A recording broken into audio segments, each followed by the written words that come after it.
maybe the bees are here to save us. As opposed to this campaign that we have to work hard to save the bees, what if we acted with them and like them in more gentle, holistic, life-giving ways? When I think about an indicator species, really, the lesson obviously is for us. They're showing us what we need to shift. In this episode of Insights at the Edge, my guests are Michelle, Cassandra Johnson, and Amy Burtaine. They are two dear friends who are also bee lovers. And together they have co-written a new book. It's called The Wisdom of the Hive: What Honeybees Can Teach Us About Collective Well-Being.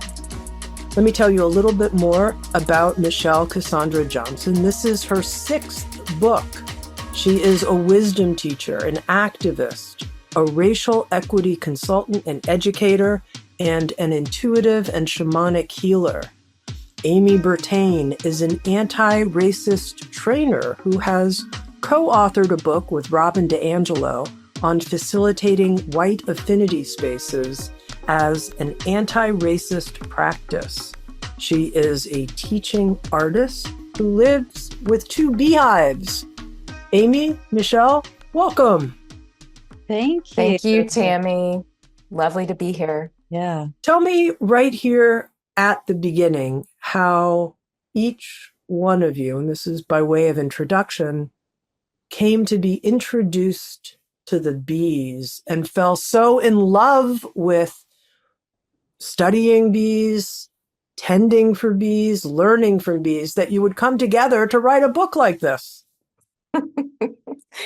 Yes. The bees came to me, I believe, in a dream. And this was in 2019. I woke up when I saw the amount of money I had just spent on bee hives and on all of the things one needs to tend them. So the reason I think I woke up from a dream connected to the bees is I wasn't really conscious of ordering any of these things. It was 4 a.m. And the only time I actually became aware is when I saw the $400 or something that I just put in my credit card, and my eyes opened very wide in that moment. And I had never taken a beekeeping class. And this is how some of the mystics talk about bees, that they visit us, that they choose us, that they come to us. So the bees arrived. I have a few friends who are bee priestesses and bee guides and bee lovers as well. And one of them helped me hive my first 2 hives in May of 2019. And I have learned so much from the honeybees. And I'm really excited to have had the opportunity to co-write this book with Amy. I know Amy will share about her journey with the bees, but they chose me. The other thing to note is my mother was very sick when the bees came to me, and bees are psychopomps, which means they work between realms. And one of my friends, Carla, who is a bee priestess, she suggested that the bees came to me during that time to help my mother transition. My mother didn't transition, but we thought she was going to transition and go to the other side, and she didn't. But I think the timing is synchronous for sure. So that's how they came to me. Now, Amy, before we get to you, I just have a couple of follow-up questions here, because I can imagine someone listening saying, hold on a second, Michelle has friends who are bee priestesses. What does it mean to be? I didn't know there was such a thing as a bee priestess. It's a spiritual lineage, a nature-based practice. And Amy and I actually went to one of the spaces in the UK that for a long, long time has taught nature-based shamanic practices. One of those wisdom streams is focused on the honeybees. And what we also understand is that honeybees show up in many spiritual lineages and wisdom traditions. And so in certain lineages, people can become bee priestesses. It doesn't mean they have to have bees in their space or even a direct physical relationship with bees. It's more the mystery around bees. It's also the very real lessons we've written about in this book around interconnectivity around sustaining a hive, around vibration and attunement, around the themes of darkness and lightness and polarities, and how these things live within us and how we work with them. So that's a little about a bee priestess, but it's like sort of any other wisdom stream where we're steeped in the tradition and a reverent student of whatever that might be, in this case, honeybees. All right, we're going to have to talk more about bee mysticism. But Amy, what about you? How did you become such a bee lover? Yes, I really, I love that reverent student, because that's definitely the wording that I would use, that Michelle just talked about. First of all, I love that you, Tami, were like, you keep punching the word love. And it's true. I love the bees. I love them. And I can't even explain it other than, like Michelle said, like, I think if you love the bees, you're called to them. You love them. And for me, my first real contact, and Michelle and I tell many of these stories as well in the book, was when I was living in Brazil and I was in my early 20s. And my partner at the time and I lived in this rural corner of Brazil, and a neighbor of ours had 16 hives. And we went one night, he invited us to come and harvest honey. And so we spent all night, first of all day, sort of pulling hive boxes off because they were quite full. And then you have to wait until nightfall so that the bees don't want to come back and get angry, understandably.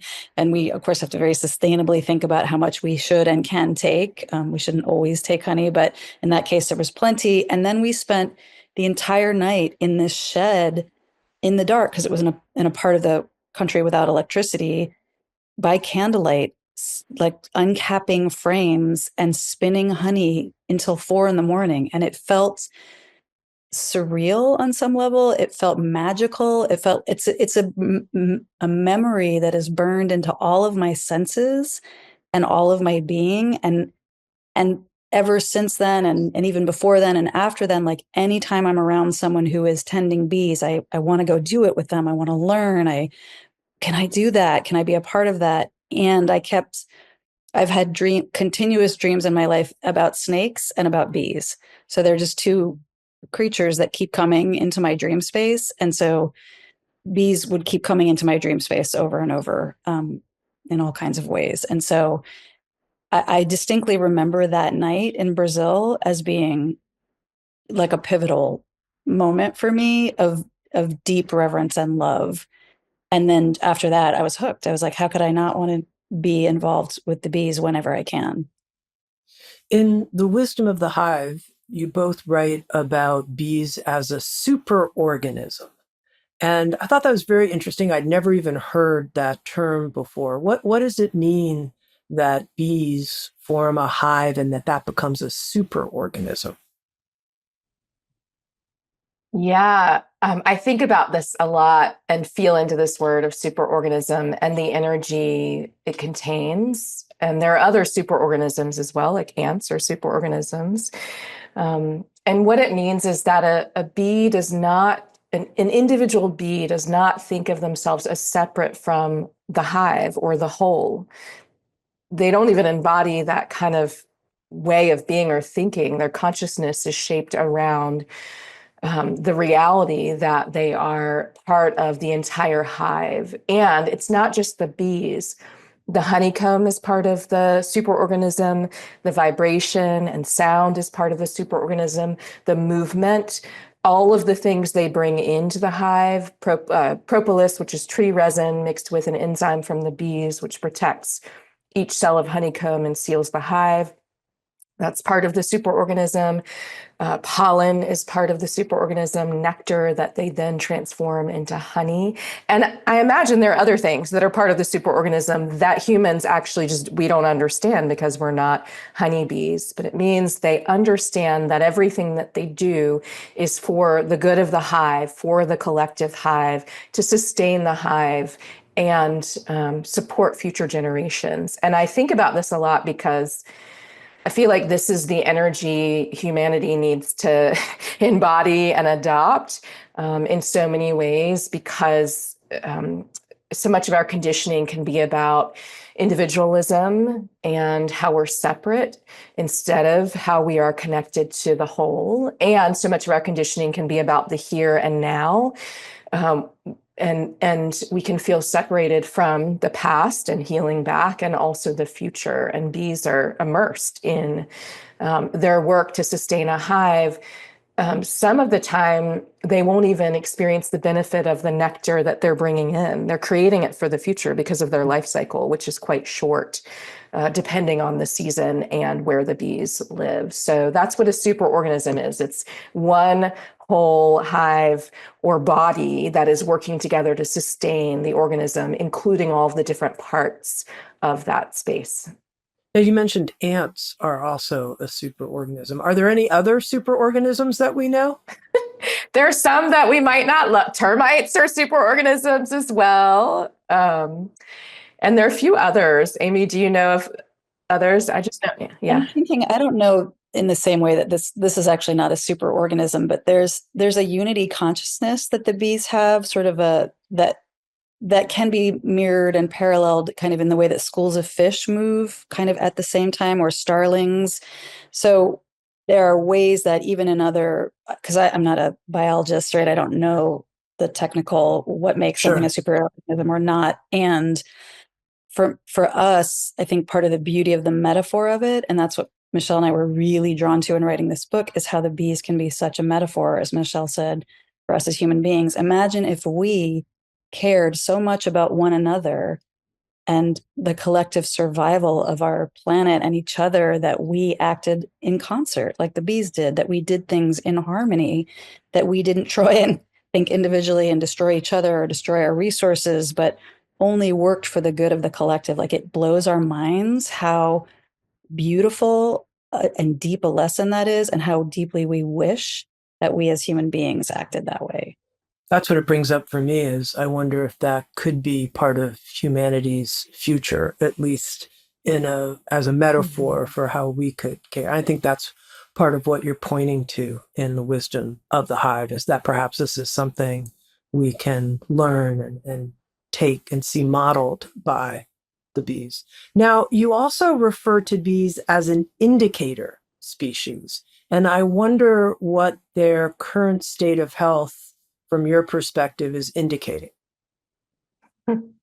I was just thinking about indicator species. So penguins are also an indicator species. And what this means is that how well they're doing is connected to how well we're actually doing as humans. And of course, we're deeply connected to them and the more than human world and the ecosphere. And there's different information out there, scientific information, right, about how the honeybees are doing on colony collapse is often what it's called. They're also subject to varroa mites, for example, and other pests or sort of invaders to their hive. Of course, what we're doing to the planet, humans, affects the health of the honeybees as well. So climate chaos is forcing bees and other pollinators, I'd say, in other parts of the ecosystem, to have to adapt based on our behavior. And they're being asked to adapt rather quickly and in ways that sort of feel untenable to me. And yet, bees have been around for millions of years. And so part of me, again, I'm not a scientist either, right? Amy mentioned this. Part of me is like they have survived in so many ways for this long. And it makes me wonder what they're doing to adapt and to survive. And yet we know there's so many factors influencing their health negatively, I would say. And, we are bee lovers and tend our bees in hive boxes, which is not actually how a bee would live. A hive would live in a tree. So often I think about this too, like I care about them and I take care of them as much as I can. And I recognize that even in the way I am tending them, that while I'm a more natural beekeeper, it's not exactly the same as the way they would choose to live and to be. So I'm constantly learning from other natural beekeepers about how to tend the bees in a way that really aligns with the way they want to live. So that's kind of a mixed answer. Colony collapse is still happening. We've both lost hives. And at times when we shouldn't have lost them, right? The winters, the weather's unpredictable, the temperature change, it's really cold and it gets really warm, and they break cluster, right? And they go out and get resources, and then it takes energy to cluster back together during the winter, and even to stay warm. And so there are these ways we know they're not doing well because we've experienced the loss of hives to, I would say, climate chaos in our behavior. And I'm holding on to this I think, idea that the bees embody wisdom that has allowed them to survive for so long. Amy, anything to add to that?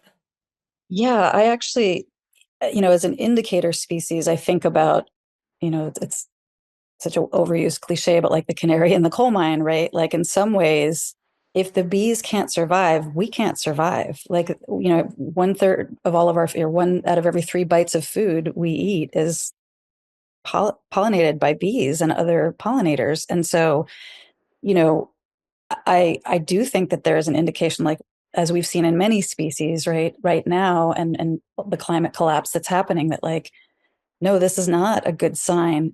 And what I love about what Michelle just said is that we believe, or I want to believe, that the bees are wiser and more adaptable than maybe we as humans will eventually be. And I hope they outlast and outlive us, no matter what shifts happen on the planet. And what I love that Michelle brought to the book in the first chapter is this idea from our friend and fellow bee tender, Ariella Daly, that maybe the bees are here to save us, right? As opposed to this campaign that we have to work hard to save the bees.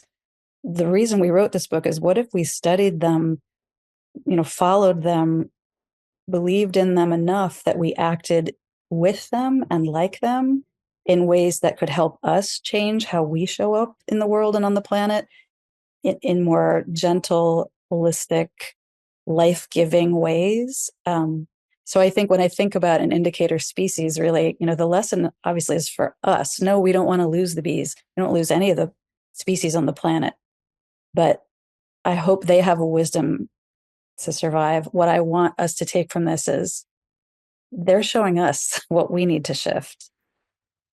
In terms of learning from the bees, for those of us who have not spent very much time next to a hive, unlike, as you write about in The Wisdom of the Hive, you can listen to the sounds of the bees, you can hum along with it and attune and watch their behavior. But for those of us who don't have that experience, the only association I have with the bee, I'm not called by the bees in my dream. I just don't want to get stung by a bee, and it doesn't go much further than that.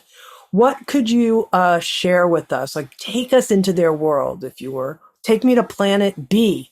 What's it like? Take me to the hive. Well, I mean, I wish I understand the fear, Tami, because I have it too. Like I will admit, I wish romantically, I want to be one of those beekeepers that goes in without masks and without gloves. And I don't, because I've gotten stung enough and it hurts. I'm not going to lie. But Michelle and I talk about even that is a lesson, right? The bees are saying you're going too fast or back off. So there's even the sting is something you learn to work with and appreciate as a bee tender. But what I wish people could experience is definitely the hum. There is an aural experience of being with and around bees when they swarm or next to the hive, or just their sounds on a warm summer day as they're coming in and out, or even if you put your ear up to the hive box.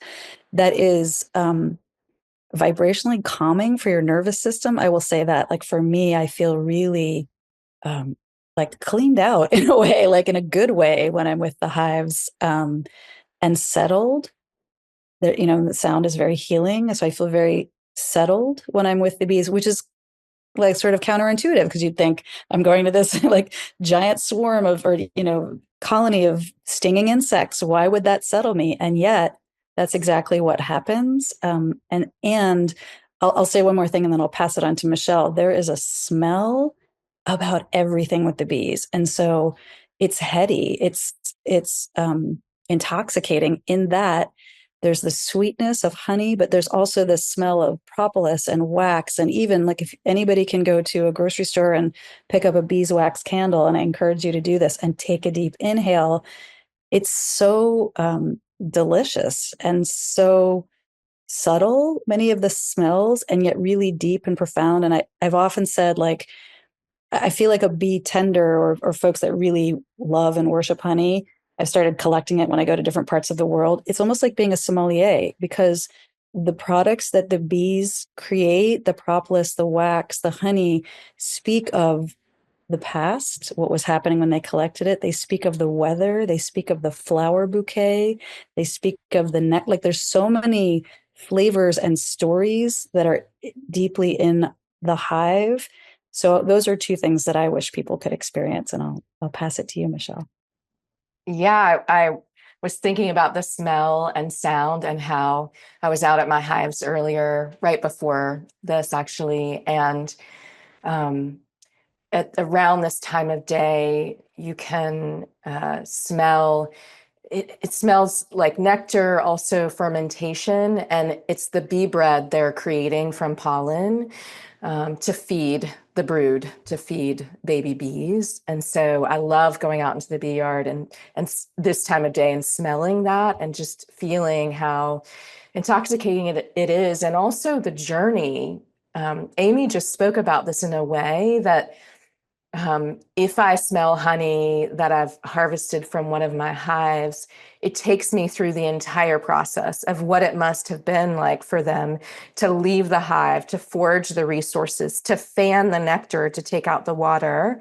It's 80% of the water that's taken out to transform nectar into honey, to think about the flowers they visited, to collect that nectar and the pollen as well. So it's like I can open the jar of honey and it takes me through it's like a shamanic journey, I will say. It takes me through every part of the process they've moved through, as does their wax, which Amy named.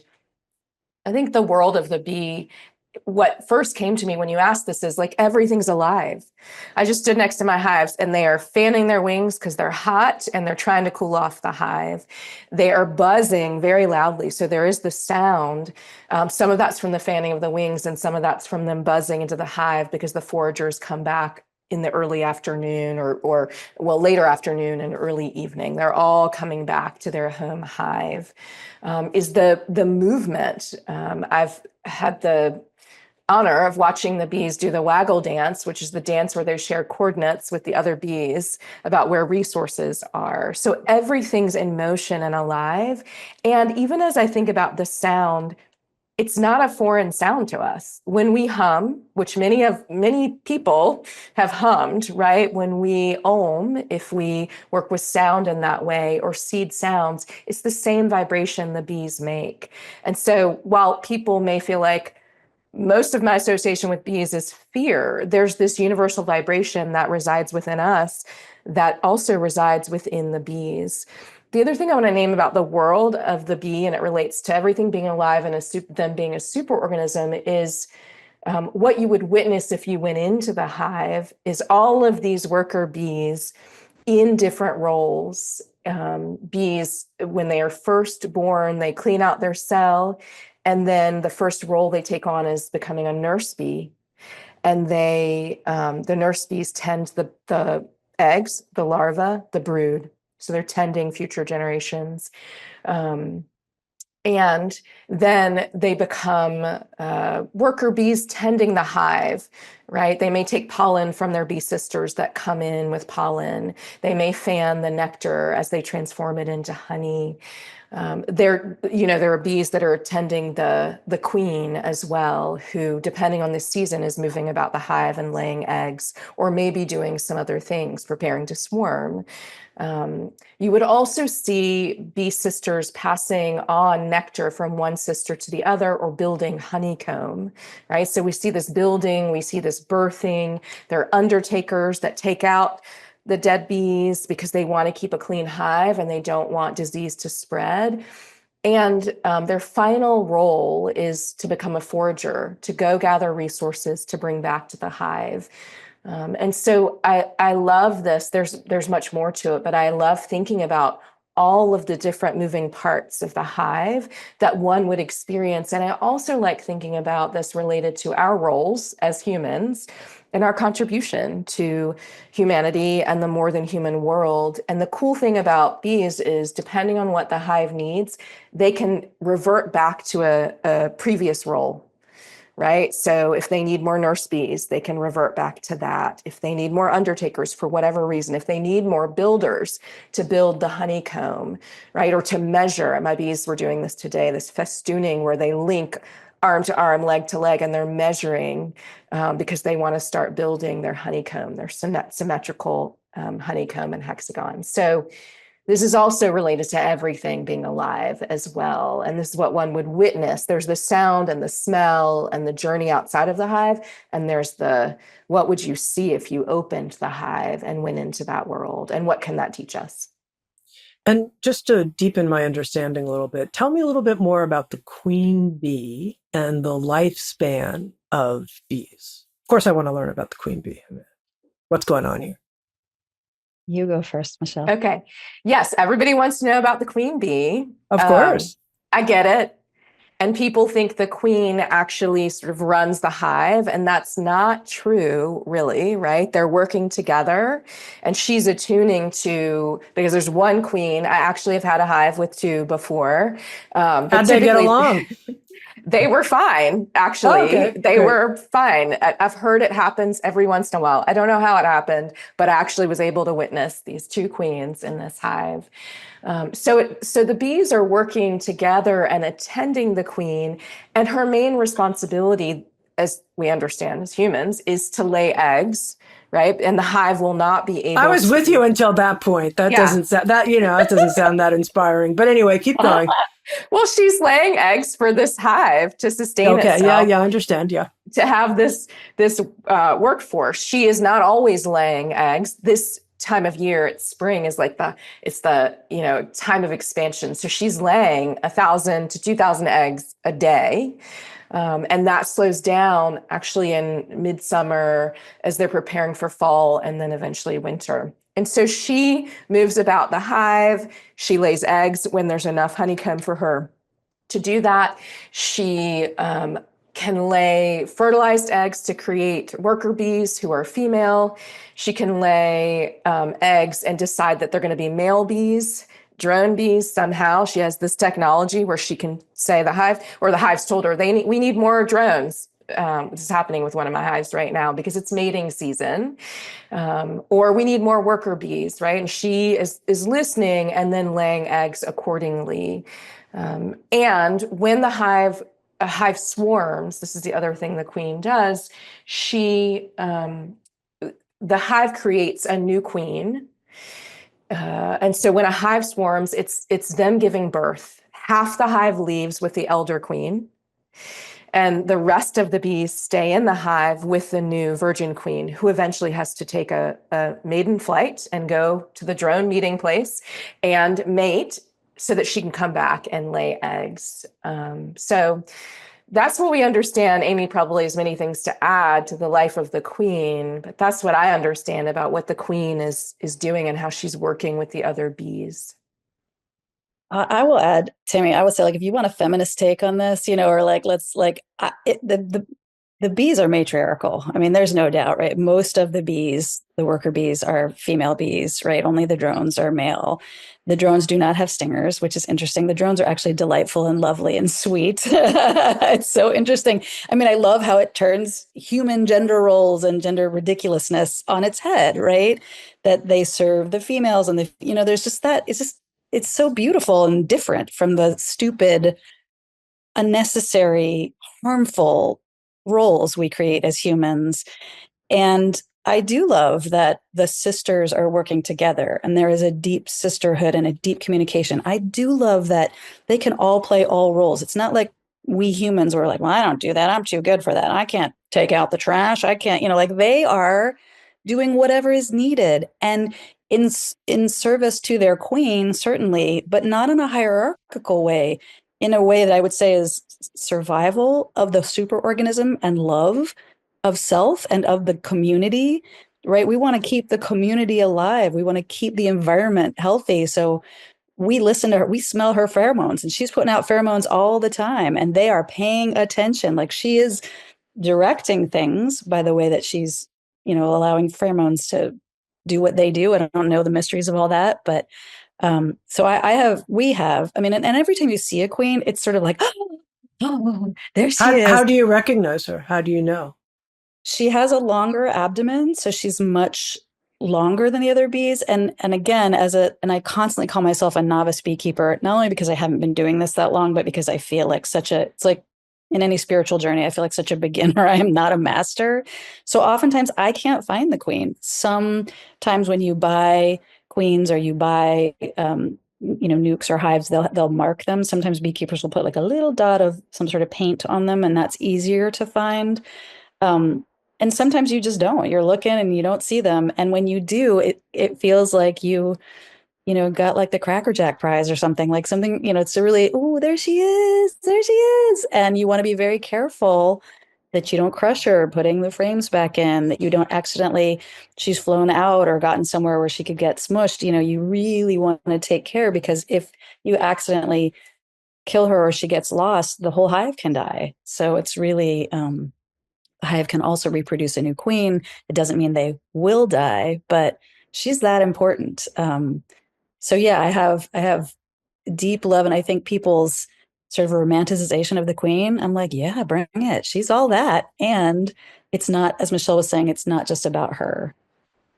Now, you mentioned that it's not so much necessarily that we humans are going to save the bees from their colony collapse and become these bee tenders, but that there's this potential, this interesting idea that the bees could be part of our thriving and flourishing, that they have a role to play in that. And I'm curious how you both see that. What are the bees doing, do you think, that is interlinked and intended towards us potentially to help lift us up? God, they've got their work cut out for them, but like, what are they up to? I mean, I would say it's not their job, but we would be wise to listen and learn, right? Like, yes, they have their work cut out for them, but that's not, they're on another level of, whether we make it or not is intertwined with their survival. And I think it is our job, which is why we wrote this book. Like, we don't expect everybody to have bees or have access to bees. We would like to create a world where people are less afraid of them. But more importantly, we want that folks to have access to these lessons. So, we, in the chapters of the book, we talk about many of these lessons, right? How bees have the ability to attune to one another, which we as human beings would do well to be able to attune emotionally, vibrationally with one another, move more in concert together, move more in harmony together. There's also one of our chapters is all about medicine. Like, everything that the bees create is medicinal or nutritional on some level. And what if we as human beings, rather than think about what can I get, in late stage capitalism, what can I acquire or have for mine and my own, what is the gifts that I bring to the collective? What is the medicine that I bring to the collective at this time? What are the things that I have to offer, whether it's my local community, the broader community? Like, those are the types of lessons that we deeply wish and want people to, rather than being from a scarcity and fear-based, oh no, are we going to make it? What if we show up in a place of like, we have so many things to offer, and we offered them more freely and abundantly, for example, in the way that the bees do. There's a lot more that I'm thinking, but I want to pass it to Michelle. Yeah. What came to me first is, and we've written about this, the human to nature hierarchy, or human to more than human world hierarchy.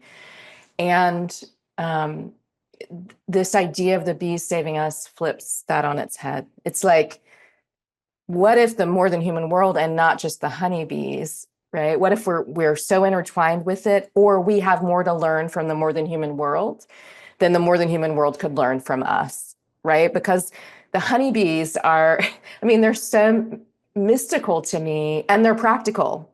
They're like building a hive, they're birthing, they're dreaming of a future, some of which they may not see, right? But they understand, they're building anyway. When they swarm, they leave without a home and they trust they're going to find another one. This feels so potent to me during this time, given everything that is unraveling and being dismantled, like to have that kind of faith and trust, and to know we can't do it as individuals, but we have to do it together.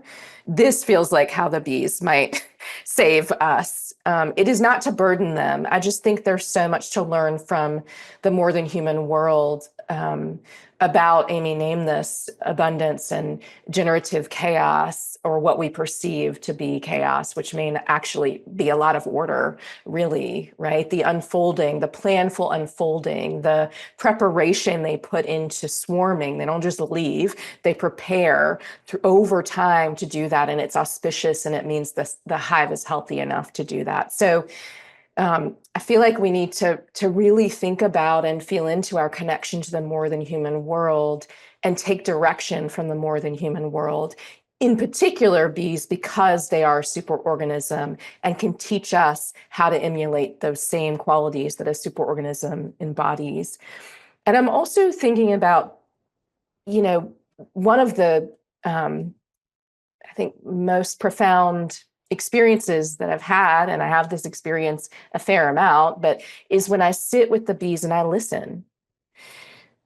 In a dominant culture that says, and this is complicated because of some of the identities I embody, but dominant culture that says, don't be, right? Get more, to Amy's point about capitalism, more is better. Don't think about your community or those around you or your actions and how they will impact those around you now, human and more than human, and into the future. Don't think about legacy and lineage of these systems of oppression that are so persistent. And when I sit with the bees, I feel like they're saying, listen to us, watch us, look at how we do things. Someone could do this with a tree, a grove of trees, or a body of water, or the sun and moon, right? Or the stars. It doesn't have to be honeybees. It's like, what are these different elements of the more than human world and the multiverse? What do they have to teach us when we actually listen and position ourselves as students, and like humble students, instead of, I know the answer and how to fix this, right? Which is so, I don't know how to fix this, the mess that I feel like humanity is in. I don't know how to do it. And I'm doing the best I can, and Amy is too, to think about, as Amy said, what is the medicine I can offer now?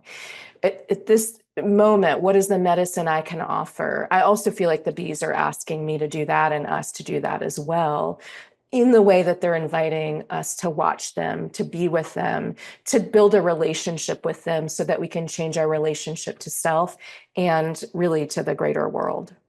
Now, I'm sure you've both thought about this a lot, and it's kind of a corny question. I almost don't want to ask it, but I have to, which is the word be, B-E, because you're talking about, it's not about doing and achieving more and, having more success within late stage capitalism. Be. So what do you think about that word? Just B-E. We don't even need the second E, just be, the sound B, and the bees. Yeah. I think it's complicated. And what I mean is that as I am in this body right now, during this time of unrest, which is not new, when many old patterns are persisting, when there are, multiple genocides happening, climate chaos is happening, collective grief is happening, reactivity is happening. It's complicated because it can feel difficult to just be in this, and to just allow ourselves to settle into the uncertainty present now, which again, I don't think it's new, but the degree to which I'm feeling uncertainty and like, where are we going? The intensity, it feels a bit different. The flavor of it feels a bit different, and things are happening rapidly.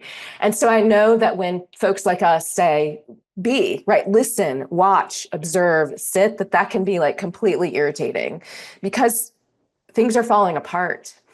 And what I know from my experience as a yoga practitioner for many, many years, and as a yoga teacher, and as somebody who studied different wisdom traditions, a part of the medicine in most of them, the through line is to sit and be, to watch, to look at what's here now, to observe what happens in my nervous system when I acknowledge everything's falling apart, right? In a way that I don't even understand or recognize.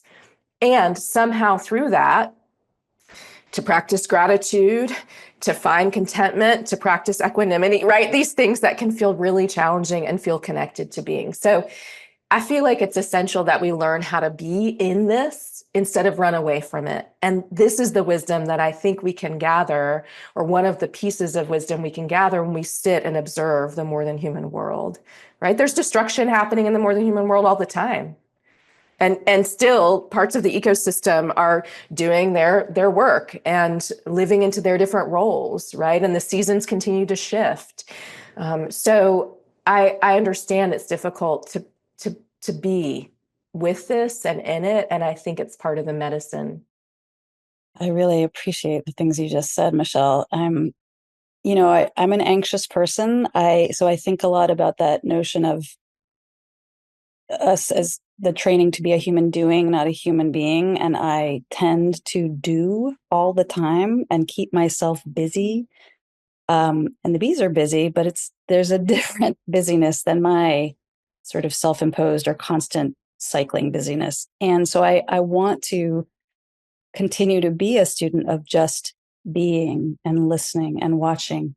And, I'm thinking about this, for folks that can't see, Michelle and I, I'm a white woman, Michelle's a Black woman, we're best friends, and we're both activists and trainers and folks that work for social change. And I don't believe that we can just be the ways we have been. I, as a white woman, cannot continue to just be complacent or unaware or unengaged or complicit in the ways in which systems of oppression and racism and all the other isms are hurting people I love, right? Like, so I think there is a way that we also need to be differently in order to survive.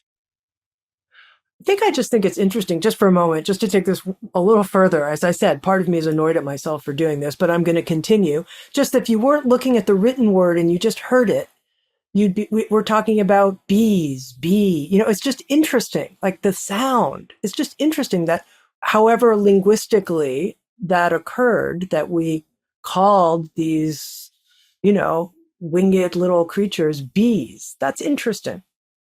Yeah, I agree. I agree. I also think that I forget what the word is, but like sonically, it's like bee. Like to me, it sounds almost like a buzz. Like it's the right English word. In Portuguese, it's abelha. I think it's the same in Spanish. I don't know in other languages. I would love to find out. Right. But interesting. Okay. Now, Michelle, you mentioned the swarm, and I'm visualizing a swarm in my mind, but I don't really know why bees swarm, what they're doing. What are they doing?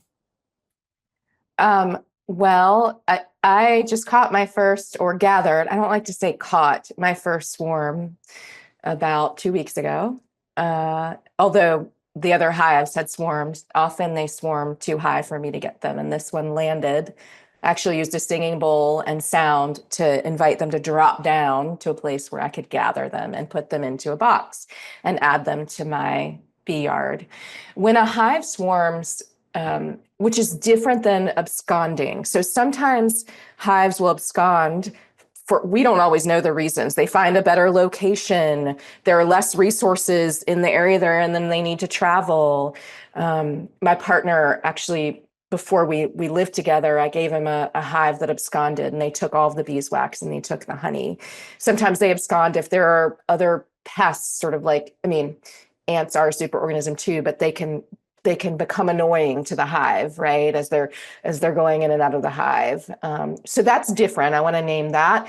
That might look like a swarm to people because the bees leave, but they never come back and all the bees leave. When they swarm, the hive splits into two. And often they swarm because they do it during the springtime. Typically, I've had some swarm other times, but during the spring, they have the best chance of surviving if they plan to swarm, if they swarm in the spring. And sometimes they swarm because they are running out of room. It's also the period of expansion. So part of me believes they swarm when they're in this period of expansion and they're healthy enough. And they're like, we're going to go to a new place and we'll leave this hive and half the bees and the virgin queen in the hive. So there's a lot of preparation that goes into it. They need to have enough workforce and male bees, and they need to have a healthy queen the elder queen who can go with the swarm. They need to have a new queen, or a new queen needs to be ready to hatch very soon.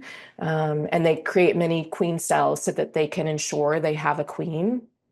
And they actually stop feeding the elder queen in preparation to swarm because she is heavy and she has to take flight again. And they need her to be able to do that. And what happens is it's very loud. So I've heard a swarm with my windows closed in my house and gone outside. It's like, you will not miss it. You will hear the sound go out and bees fill up. They're barreling out of the hive and they fill up the sky. And they actually go and create it looks like double helixes and hexagons in the sky. And they're doing this to disguise the queen. There's no way I could reach up into the sky and grab the queen, but apparently they're doing this to disguise where she is. And then she lands somewhere and they all land around her to protect her. So that's the sort of physically what happens, and energetically what's happening is they're healthy enough to split into two. And it's great because my hives have swarmed every spring and they've populated the neighborhood with more pollinators. I don't know how my neighbors feel about that, but one of my neighbors loves it because he has like many vegetables in his garden from the bees that have swarmed from this apiary. Amy's also seen a swarm too, but. Oh, yeah, lots. Sorry, did you have another question, Tami? Yeah, I was thinking actually, Michelle, of when we were in Britain and at the training we were at, and this is the other thing, Tami, and we love this, but it feels really woo-woo, but I love it. Like, you're welcome. Woo-woo's welcome here. Great, because the bees we are in communication with them. They feel us. They are, as Michelle talks about, like psychopomps. They are, they are able to move between realms. They're like many things happen that you're like, wait, really? That, like, Michelle dreams about bees and then a swarm shows up the next week. Like they talk to her in dreams. When we were at this training, mystical bee shamanism workshop in Britain, it was a group of women and female identified folks. And there was a swarm that came, I think the second or third day we were there. And some of the participants were outside and got to be in the middle of this swarm of bees. And then they landed right next to the retreat center. And I'd never seen this before, at the base of a tree. Usually I've seen swarms up high, and sort of decided and took over this tree as their new home. And it was incredibly beautiful. We would all go out and sit and meditate and watch the base of this tree, which looked very much like a vulva. It was very beautiful, the way the bees kind of bearded on the outside. Like, you can't make this up. Like, it was like, is that really, this is really happening? Like, it was really beautiful. And we, you could think, well, was that just, and maybe it was just like we were there at the right time and it was fate. But there's something that you feel like, if you are connected to the bees, you notice signs. And so even with swarms, or I recently had a hive that absconded, and Michelle and I were talking about it. And I think it's because my family and I are about to make a really big move, and they know that I'm going to be leaving. And there was something about it's time, which was both for them and for me, that feels doesn't feel random. It doesn't just feel like an accident. Mm-hmm. Well, let me say something that you might sound challenging, but I just want to say it, which is, I understand And as you're talking, I'm applying lessons from the bees and from this swarming activity to things that are happening in my life. Now, I could interpret that in a certain way, like the wisdom of the bees is speaking to me. Or I could say I'm a really creative person who often finds meaning in all kinds of things. And I'm finding meaning in this conversation. Yay, creative mind. And that's okay to me. And I wonder how you see that, because I think sometimes what brings up a critical or a judgmental voice in people is when they think people are like, well, I'm sure that the bees are sending me this message versus I'm having a creative interpretation of a, multidimensional, interesting world. I'm wondering how you both see that. I love this because I think we try to make meaning of things. And this is how we make meaning of our relationship with the bees and what we've observed and witnessed. And I appreciate this. It doesn't feel like a challenge. We're offering one way for people to think about the more than human world, and in particular, pollinators and superorganisms, right? For someone else, it might be, and I mentioned this earlier, how they think about the sun and moon, or they don't think about that at all. They don't feel like they're connected to any of those things, right? They just see themselves as, I'm in this human body at this moment in time, disconnected from these things these two folks are talking about, right? But still, they're trying to make meaning of what's happening. We're all doing that. And I welcome this, this is the lovely thing about a body of work such as the wisdom of the hive, is people can receive it and make meaning of it and apply it in the way that they need or want, or they can take what they want and they can leave what they don't. I mean, we've offered so many different things in it, ways of thinking and practices and prompts. And, the way someone's going to answer one of the prompts, right, is going to be different than someone else. We're here for that. It's an opening. It's an invitation. This is how we've tried to structure it and share this information. And so that's how I think about this. People don't have to fit into a box or be like us, where I am dreaming about the swarm and then they actually do it the next day. I think they're communicating with me, but who knows what they're doing? That's just my story about it. And I'm cool with that. Yeah, I agree. I mean, I think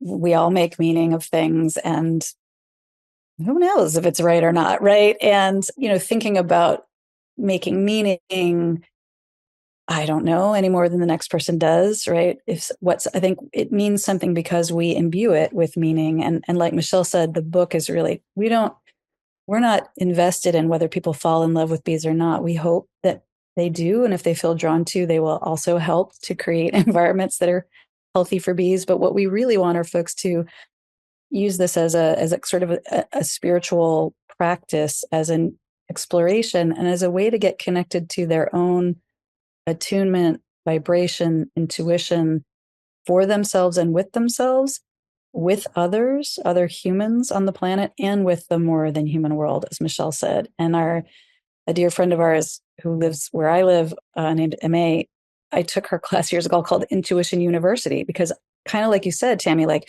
I had friends who would be like, when I met my partner, I just knew. And I would always be like, I never just know. Like, how does that happen to people? Like, I never had that experience. And one of the things that she helped me see is how to connect with my own intuition. And so I think, more than does it mean that the bees are connecting to me because I'm moving, I want to connect to my intuition about, am I moving in integrity in my life with myself and others? Does this feel like the right way to be right now in this moment? Am I listening and slowing down enough to connect with myself, to connect with those that I love? That's the meaning that I want to draw. And sometimes, to me, I draw that connection that, like, ooh, my intuition was already saying this was going to happen. And then it did. How miraculous. But I think I'm more interested in people's deep connection to intuition and connection. What Michelle and I desperately want is for people to be more invested in mutual care than just individual care. What would you each say is your intuitive sense about what the bees are doing in darkness that's been meaningful to each of you in terms of your own journeys through dark periods? I love that you asked this question, Tami, because this is one of the chapters that I actually got to write. And Michelle and I talk a lot about how, we, myself included, my son, many humans fear the darkness. We fear the literal darkness. We fear the symbolic darkness. We fear the not knowing. And I am deeply in love with the work of Michael Wheeler, who, talks about the long dark that we are in as human beings in this time on the planet and the collapse of many systems. And so for me, what I love about the bees and what they've taught me about darkness is the polarity of the dark and the light, that the bees live in the dark, birth in the dark, feed in the dark, build in the dark, but using the light. They bring the light in the form of nectar and pollen and sunlight and water, and build worlds and universes in the dark. And there is a communication back and forth between the light and the dark. It's not just, oh God, I'm in the dark and I got to get out of it as quickly as I can because I feel uncomfortable and miserable, right? There are some things, as Francis Weller says, that we can only learn in the dark, that we can only learn by going deep into the darkness up. And that doesn't mean people getting lost in their own darkness, which sometimes can be a really complicated place for people, but that rather than run from darkness, we embrace that there is a softness, a quiet, a listening, a learning, a rooting, a germinating that is necessary, that happens in the dark in order to, for things to bloom. Mm-hmm. I am thinking about the womb space, and I don't mean this just physically. I'm thinking about the energy of a womb and the darkness that is present within a womb, physically or energetically. And often folks will talk about the hive as a womb space. And Amy named some of the things the bees are doing in the darkness and how they're still. Most of what they do is in the dark. And I'm thinking about how creation happens in the darkness of a womb space, right? That's how we actually come into being. And I don't mean this just physically. It's like when we create a project or when I work on something, I don't know every part of what it will become or be or how it will unfold. And that to me feels like the darkness, right? And a willingness to allow for the unfolding, right? To not have all of the answers. I think this is the medicine the darkness provides, like cozying up with the darkness and remembering, as Amy mentioned, the polarity and connection to light, and also how the darkness and light live within us too. This feels really essential, particularly because people are describing the times we're moving through as the long dark or dark times. And I think there's a way we can talk about these dark times and sort of divorce that from creation and destruction and how intertwined they are. And I'm not sure that's very useful, right?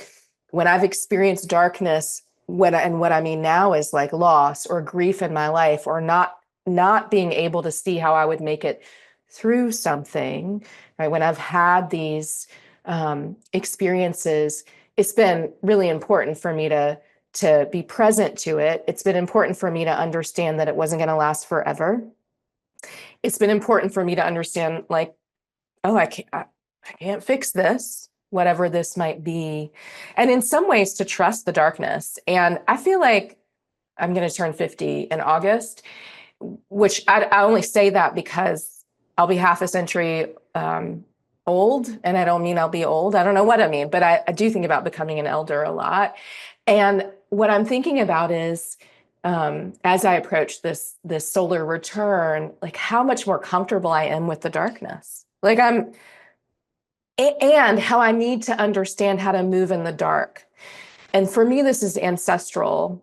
As far as I understand in my lineage, my ancestors had to move in the dark because that was the safest time to make passage, right? That's in my DNA. And like, that it's like imprinted within me. And I think it's part of the technology and the wisdom that we need to draw from now to figure out how to make it through these times. And the darkness is part of that. People want to bypass it because it can feel uncomfortable. And there's no way to bypass the darkness of this time. And we must remember the darkness is generative, that things are being birthed as well. All right, 2 final questions. This one's an everyday bee question. A bee lands on me while I'm outside, let's say, in the summertime, eating something. What do I do that is in a positive relationship with the bee that I do not want to have sting me? What do I do? It's counterintuitive. What people do is start swinging and fanning their hand and trying to get the bee off, and that just agitates the bee. And the bee really doesn't want to sting you. It wants the sweetness. It wants what you're eating or drinking. It's drawn to the sweetness of that. And people's reaction will make the bee sort of fly in one's face, back and forth, right? Looking at you, their buzz, their vibration will shift, the pitch, the tone of it. And so as much as possible to breathe, to stay calm, to understand the bee is there for what you're eating, not to sting you. They die when they sting us, except for the queen. They die when they sting us. And so they're not out to like die that day. They need to go back to the hive with some of the sweetness that you have, right? That's what they're searching for, which is such a aren't we all sort of searching for sweetness in that way? Can we remember that in those moments when the nervous system's like, I'm about to be stung, right? They're just in pursuit of sweetness. And maybe connection. So don't fan your arms all around. That's what I'll say. And Amy probably has other tips. I mean, one thing I will often do is go slower. You move, the counterintuitiveness is you go slower. So move slowly. You learn to do this when you're keeping and tending bees as well. Just move slowly, calm your own energy down. If you want it to be off of you, you might grab a leaf next to you and, put the leaf up to where it is on you and let it climb on the leaf, and then gently put the leaf to the side. Just give it away without having to swish your arm to exit your body. But I would say slow down and calm down, which is hard if you're scared. And then finally, I said we would talk a little bit more about bee mysticism. And I'm curious to know if you could each share a story that feels like it was some kind of mystical connection, if you will, some kind of inner level connection of a message that you were receiving that was important to you in your life and development from the wisdom of the hive. And we'll end on this note, on the story note. I have a story, Amy, unless you have one you want to. There are many, but the one I'll share is one that's in the wisdom of the hive about it's a chapter about sweetness. And the first time that I harvested honey, which when I first brought bees here, I was not planning to harvest honey. And one hive became honeybound and I needed to harvest that. And the other hive died. And it was in wintertime. I feel like the hive was active and I saw a bee come out of the hive and I feel like we locked eyes and I knew something was wrong, but I was afraid to go into the hive. It was my first year beekeeping. It was in 2020, in December of 2020. And I had a dream about the bees. And for a few years now, when something's been wrong in the hive, the bees do communicate to me through dreams. Things will be rearranged in a hive, or I'll see parts of the hive dismantled. And now I've started to have other dreams, like about the swarm, which is abundant. It was not about death, but this dream was all about the hive dying. And I woke up from that dream And the hive was dismantled, and there were flowers, morning glories, purple morning glories in this dream, which has everything to do with astral travel. And it was very mystical, this dream. I woke up and I said to my partner, we need to go in the hive. They're not alive anymore. And we went in and they were not alive. And they left us an entire super, which is an entire box of honey. And so the dream felt mystical, and the messaging about their death and the connection with the bee, and also having to sort of contend with my grief, and that I was heartbroken. I was like, the hive is dead. I saw all of these bees, and my heart just felt like, I don't know if it will be repaired. This was it was near we were in some ways already in COVID and didn't know it. So it wasn't sort of lost on me that I'm looking at this lifeless hive and thinking about humanity and what was happening. And then the bees were like, and we left you a box of honey. And we left you a box of sweetness. And for me, the teaching in that is about this lesson of like, when things are falling apart, when there's death, when there's loss, often there is some experience of sweetness somewhere. And they just showed that to me in real time. And we had nothing to harvest the honey. And so we had to use, my husband's a chef, we had to rig up something to harvest honey because we weren't prepared in the middle of winter to do that, right? The season is connected to it as well. So the dream and the energy of death and sweetness, that's the story that I will offer about this mysticism and the way they communicate. I love that story, Michelle. I think the thing that came to me when you asked, Tami, was Michelle and I talk about in the book the practice of walking the sacred figure 8, or the lemniscate, or the infinity symbol, right, which is also the bees fly and waggle dance and move in that shape. And we had been taught in the experience we went to abroad to use that as sort of a meditative liminal space of exploration and deepening into a question. And we were in it again. My partner just lost his job. And so there have been times in my life where I have been worried, and it brings up old childhood fears of scarcity, right? About will there be enough, right? Will there be enough money, or will there be enough things or time or whatever, right? And I think that's really common to human beings, that fear of, will I have enough? Will we be able to survive if, and the spirals we take ourselves into. And so I decided to bring those fears and that practice to the lemniscate, where you put, one polarity would be abundance, the other polarity would be scarcity. In the middle is, where the line intersects is called the knot, the KNOT, but also the knot, the NOT. And so it's this really beautiful practice of sort of walking around the figure 8 back and forth and meditating into and experiencing these two polarities. And I kept walking between abundance and scarcity, and abundance and scarcity, and abundance and scarcity. And the thing that came to me at that moment, and in the same way that you said, this feels cheesy to say, but it felt really profound at that moment, is the message that I received was, the more you give away, the more you have.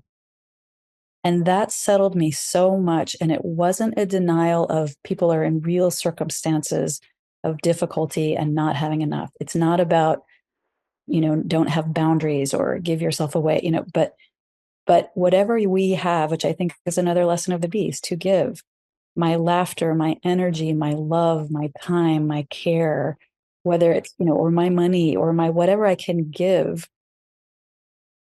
is so enriching that I can stop calculating, right? Yes, we have to figure out how to make it work in a modern human life. And that deep lesson of, the more I give away, the more I have, the more I receive, was really profound for me. And I think the bees offer us so much.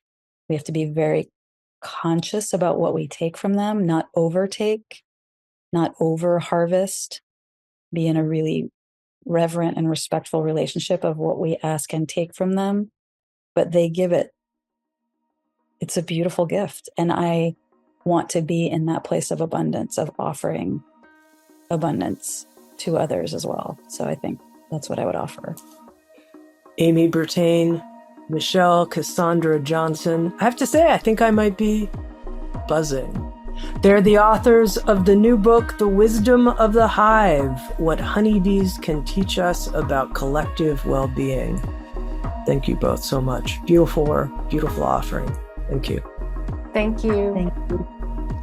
And if you'd like to watch Insights at the Edge on video and participate in the after-show Q&A session with our guests, come join us on Sounds True 1, a new membership community featuring award-winning original shows, live classes, community learning, guided meditations, and more with the leading wisdom teachers of our time.